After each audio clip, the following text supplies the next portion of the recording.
Bay chưa? Bay thôi. Có rung mà. Không có rung luôn này. Có chụp được ảnh nữa không? Có chứ. Rồi, đi chụp ảnh.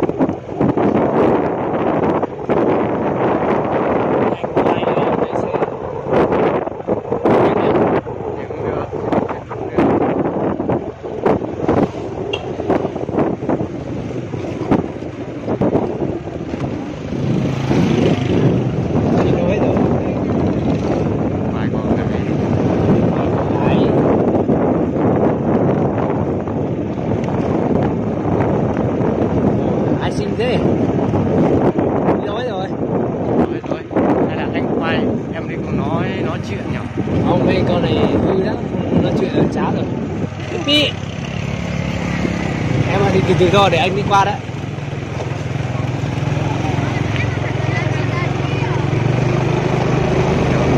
Đi đâu rồi? Ai xinh đây này? Đấy chị. Quay luôn. Ăn sushi không?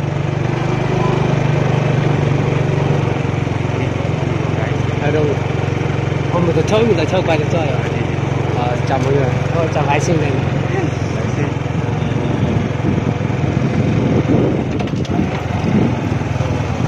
Quay xe đấy.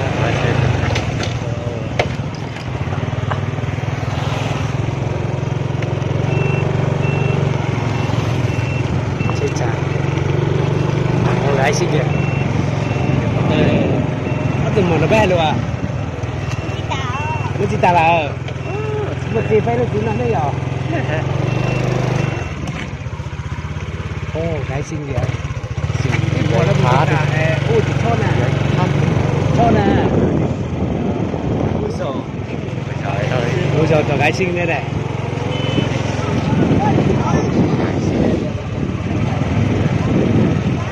Hai tí. Đi quay. Đi quay. Quay mà đây nè. Quay hết. Ăn sushi này. Em ơi. Ăn sushi này. Xa đầu cầu về để ăn sushi này. Quay một tí cho em xinh xinh này. Đây này. Đúng rồi em này. Đấy, đẹp đấy. Tỏ ra đẹp đấy. Chào Linh cô. Chào lại. Đây, hay là dừng xem đi quay nhỉ? Dừng xem đi quay. Quay bên đây. Quay bên này nó có gái xinh hơn. Gái. Đây này. Đây. Em cần cho đi. Sao không quên đặt file đi.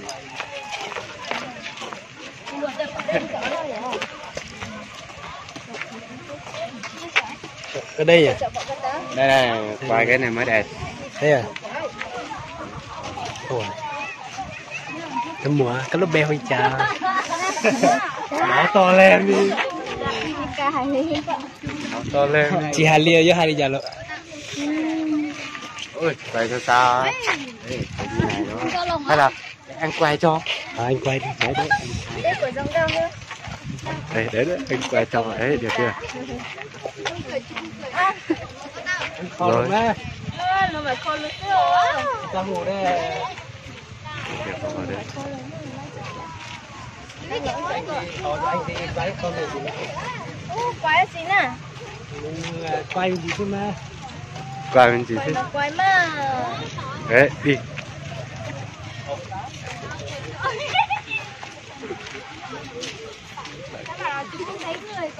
Thích thằng nào đi quay. Để quay tí. Chụp đằng trước đi nè. Quay một tí rồi. Đang quay tí nhá. Chết rồi. Chết rồi. Ai không lên đây? Con lúc bé huy chà. Lúc bé hùa chào. Nhưng xong là Dù cho ở thiên lên ở đó. mua được luôn chị ta. Chứ mua là tiếc. Mua là thế à? Luôn nè. Lúc về chị đâu mua ra chị không dừng mà mua là. Có tủ phê này, Huli Trà. Mua tủ phê chạy hai tia hụa bè cưng IS nữa. Bè cân IS nó này. Này giờ không chỉ xa đá nữa. Để tiến lên từ xa tàu này tủ phê chạy cút sau này luôn. Tôi đã là lúc thích tỉ nó tôi Đây, đi gạt. Bên một nọ sushi à? nè này sushi nó sushi à Chỗ em tôi xả tao này này, chỗ em phải đa chỗ. sushi à Cái thứ chỉ có bao nhiêu chỗ xả nhiều. cho Chờ gái đi. Chú ơi. mẹ đi đâu ấy Tao chơi gái đây này. ô từ từ thôi cái xe taxi là từ từ thôi taxi là Từ từ. ok Để cháu quay cô gái này. ok Cháu quay cô gái. Rồi, ok. Lên mạng cho. lên mạng cho nhá này đưa cái này quay cho chú một chút Cái này quay mới đẹp. rồi Hay là ok. em đi cùng nó nói chuyện. Rồi ok Ê, đi hỏi nó xem nào, nó là tem gì ấy. tên gì làm sao mà bây giờ là nói chung là cháu phải hỏi chứ cháu hỏi Để- trước là để cháu quay chứ. cháu quay là cháu quay cháu phải hỏi chứ Không. này cháu cứ quay cái lần nụ Ôi. Anh thì anh đừng. Được rồi. Anh. bỏ Đâu về là xây nhỉ? Đâu chú sai rồi. Đi đâu về đây? cháu ạ chú sai rồi Chờ ở đâu về đây? chú đi chơi bên kia về mà Chưa. phải đưa lừa đây lừa chó lại Hả? phải Đi đưa đâu lừa nào? chó này Để cô sao? đẹp cô sư phải đưa mới Ô, gái xinh đi đâu hết rồi? ai xin đi chơi hết rồi Nè, có chỗ xả nữa. Sếp ơi Cái gì đây? dừng đây Nên là Nè. nên Dừng không? chưa Đấy đi, có rồi.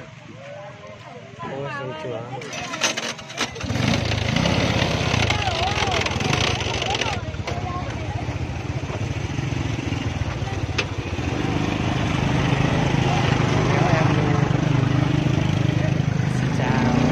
nhớ dùng cái sao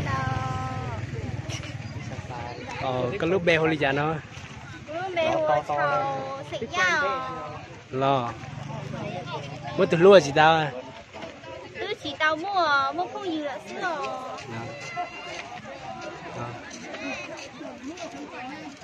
rồi lúc nào xem tao này à Lúc nào chị xí chí là nó. chỉ là chỉ một cháu như thế vậy Dạ. Xếp lau rồi đấy, lấy được xếp chi đây.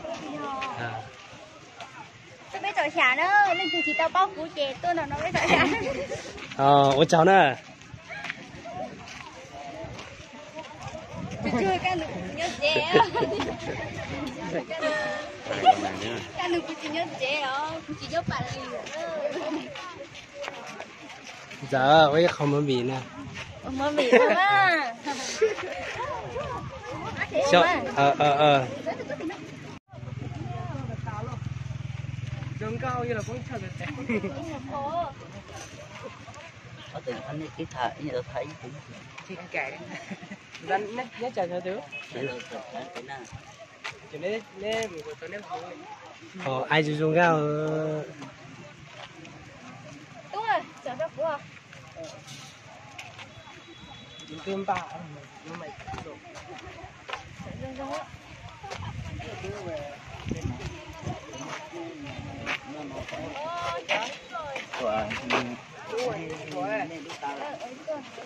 nóng thế nhỉ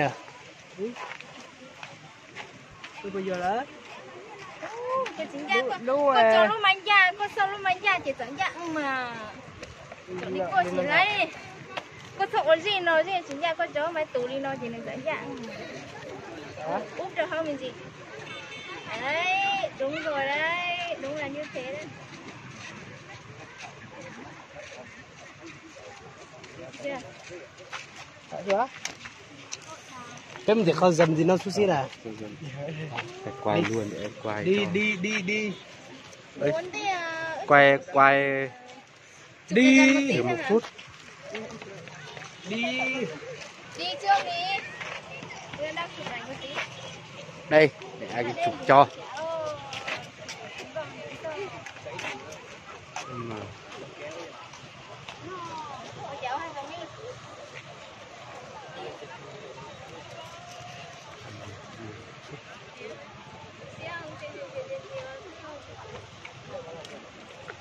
Hết gái xinh rồi nhỉ. Bảo nó sang bên kia đi. Đi ăn xúc xích đây. Đấy, Đi. bảo nó sang bên kia ăn xúc xích cái đây. Đi ăn xúc xích. Mù mà. Đi thôi mà. Đi theo anh. Đi trong cái sạt này. Đi. Chắc cu à. Đi không?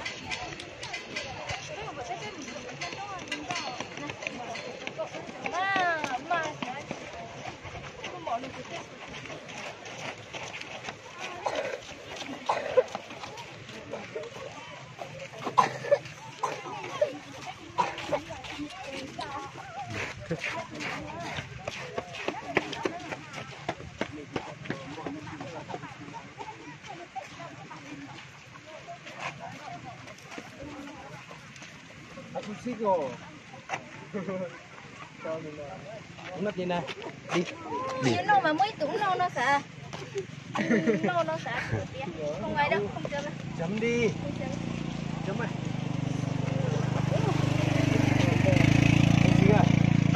Cứ ăn đi. Để ăn quay cho nó ăn.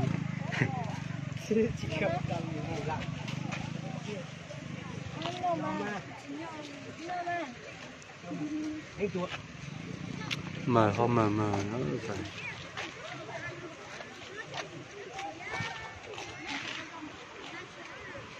Ăn xúc xích này. Ăn đi, ăn trước đi.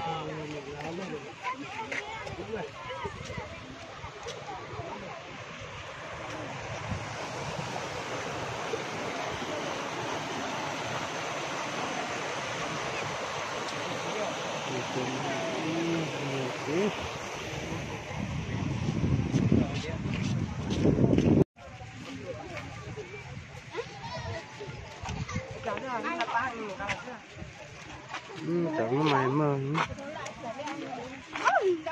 Anh xin này. Một que này. Ăn đi, ăn trước đi. Nó mà. Anh đã quay đây này, anh quay họ. Được đấy.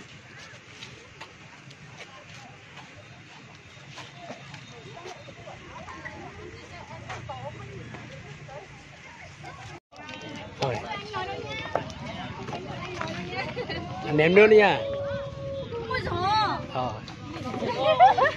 Đi vào gần một tí nữa đi.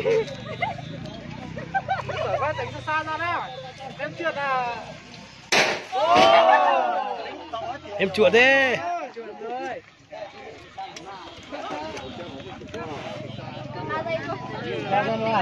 Tinh gió này. Anh ném luôn. Ngon không? Để sau đánh nào. Quá được còn tạc cái ra. Em thích nhất là. Ồ, ai xin thế? Đi ra sau quay nữa. Là sao? Đi ra sau này. Để em sâu này.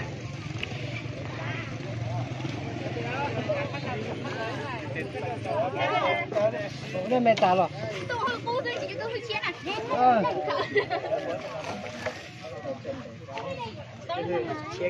Nộp tiền là gì nhá? Nộp tiền là Nộp tiền là ra. Này cầm lấy cái tê chứ kìa. Đi. À, nó thấy giờ tao bé cháu cái rồi. Chứ mua này cho tao là cho rồi là mất thôi. Tạ lên.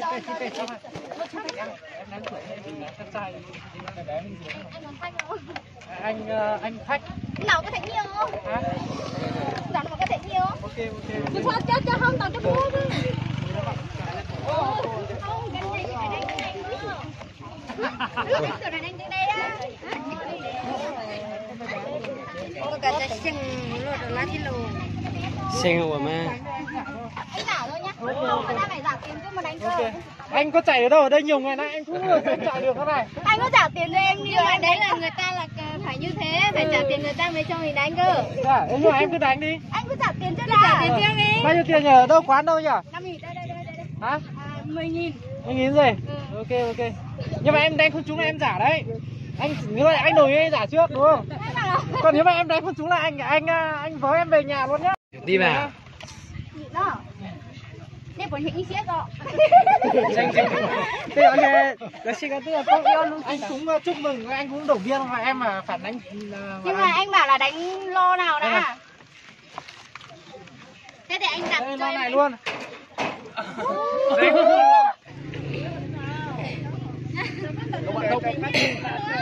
Cảm thấy hư mình thấy như cậu Thiên. Nhớ nha.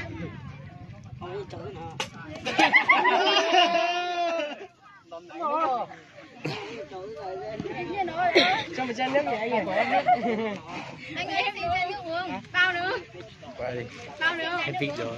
Nước, anh không có nước. Đi mua anh ạ. Mua đi. Hết Thế, nữa đi bây mua. giờ để anh ném một chai. Rồi, đây. Đâu, có cái bóng kia đâu nhỉ? Ném loại nào? Loại 10.000 hay loại 35.000? Anh lấy một chai đúng không? Anh chỉ ném một chai thôi nhá. Lấy chai vàng vàng nhá. Em mà hút gì nữa? Không, cái chai vàng vàng nhá. À, chai nước chanh dây kia đúng không? Rồi, ok. Em cổ hú nhá. Anh ơi cố lên nhá. Rồi. Tổ làm sao đó chả anh trông thật luôn.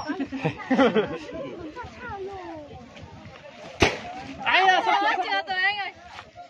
Lỡ hay là nhẹ một tí. Rồi. Không đồ. Không rơi, còn một cái nữa. Còn một cái. Còn một cái nữa.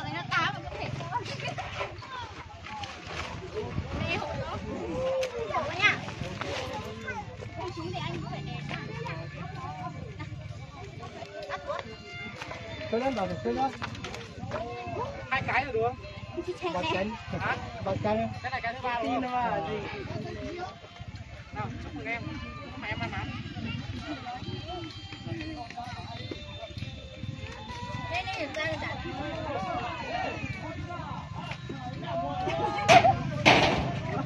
Này không rơi cơ ơi.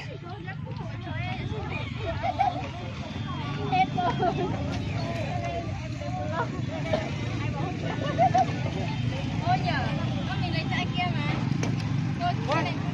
Để đây ném được một lượt đấy, kiểu gì cũng trúng. Cái chai này nhá. Ném một chai này nhá. Vâng, được chưa? Đây là chai to đấy. Không phải. Phải chơi to chứ anh. Chai Đây là chai to đấy. không, nhưng mà em bảo em thích cái chai trà xanh kia. Đúng rồi đấy. Cái này Nhưng mà cái đấy là ném cái bé kia, còn dây to cái là dùng cái này. Thế ném cái này không được à? không anh à. Không được à? Cái này không được anh à. Không được gì? Vâng. Ok. Đây là của gió hay là của anh? Bây giờ là ném trúng Đấy. rồi. Của gió à? Uống đi, đưa cho chợ uống đi. Ừ nhưng mà đây là của gió à? Vâng. Không á. Đâu của anh trai mà. Của anh trai á? 1, 2, 3. Ui dồi Trầu ôi. đi, thì trầu đi. Ôi sao mà chị kìa. Đây đây đây. Ở đây ở chỗ à. Tao à Shopee là Ồ. khảo lơ. Đây đã đây nó mà. Em đuổi cái khác. Lúc nào cũng tốt nhưng đấy nào. Ô.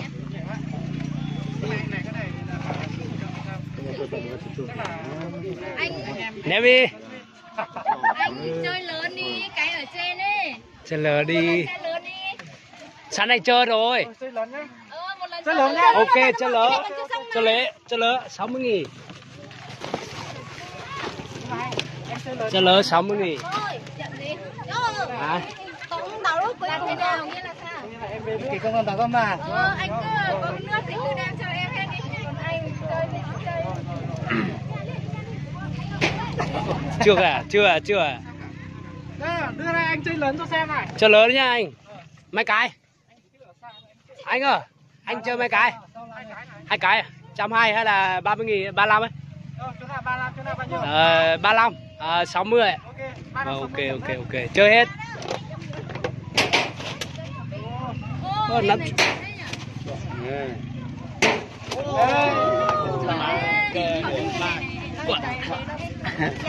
Chuyển đi. Này em ơi. Cho anh xin cái chai này nhá. Đồ. Đợi anh một tí. thế à? Đây rồi đây, thế anh gửi cho các chai khác. Xem là anh ném một phát trúng luôn đấy.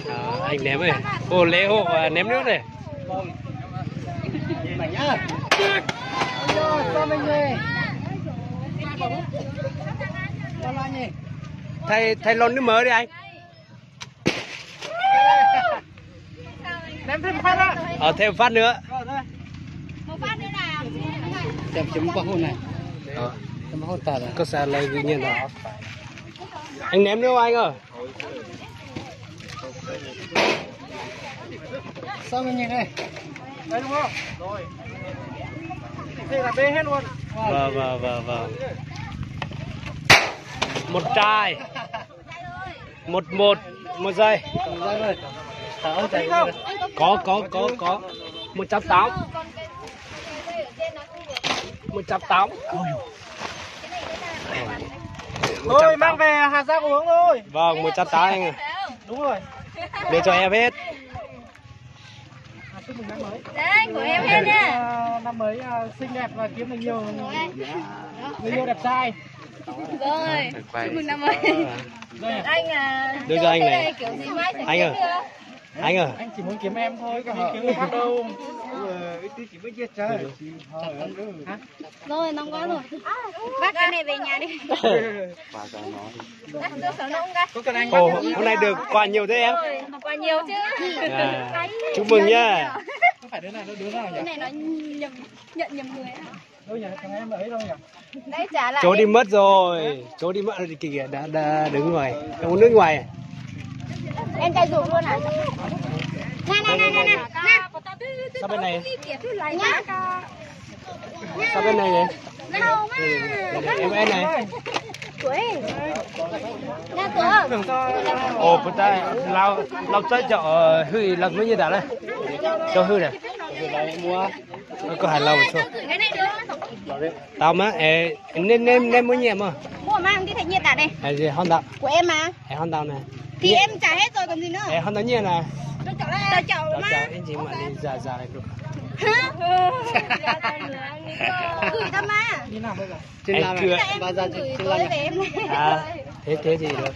Để đây. Đây. Gửi đây. Anh ơi, là của em rồi thì em gửi lại đây bây giờ. Học thì tay hư đi. Thừa cả tiền là lâu tôi chỉ tao thấy nhẹ. Nó thấy cái im đây. Anh. Có đi làm gì không sang nhà chơi này? Cô hư tên là một người có cá hấu hơn cơ. Làm gì cho sao? Đây này. Ông bỏ nó lắm à? Anh kia hấu hư tên là hấu này. Cháu thế hảo đây. Nói đùa thế thôi, uống này thôi à. Còn nhiều này uống. Còn đùa đấy. Gửi anh. Đi. Mà chưa gửi lộc đâu đúng không? Chưa anh. Quà Tết kìa mọi người. Lần sau nhớ mua nhiều vào nhá. Mọi người ai đi cái này? Ai bao mình đánh đi. Này báo táo rồi. Sang nhà chơi. Ra đi.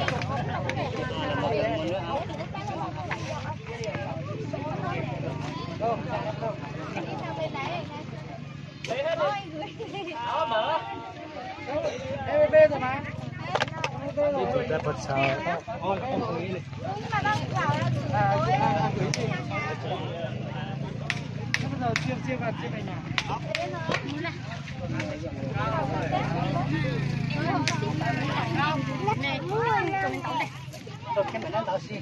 Chỉ tên đọc tiền. Anh chỉ cho. Lên được. Đi có một.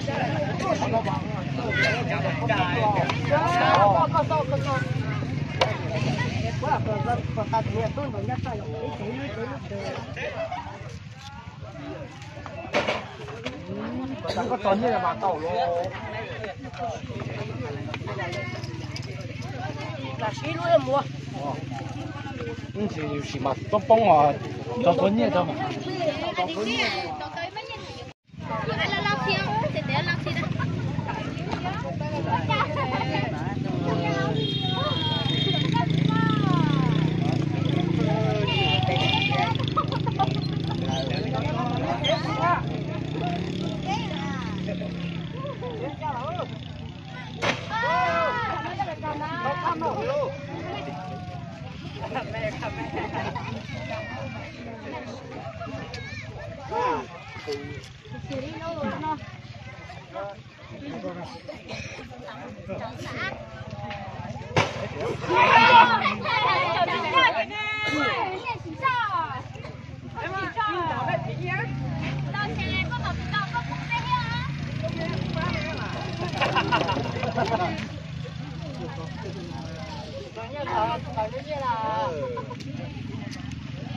có tiền tao vẫn tao vẫn nhớ tao đấy tao là tao mà mua để tao có nhiều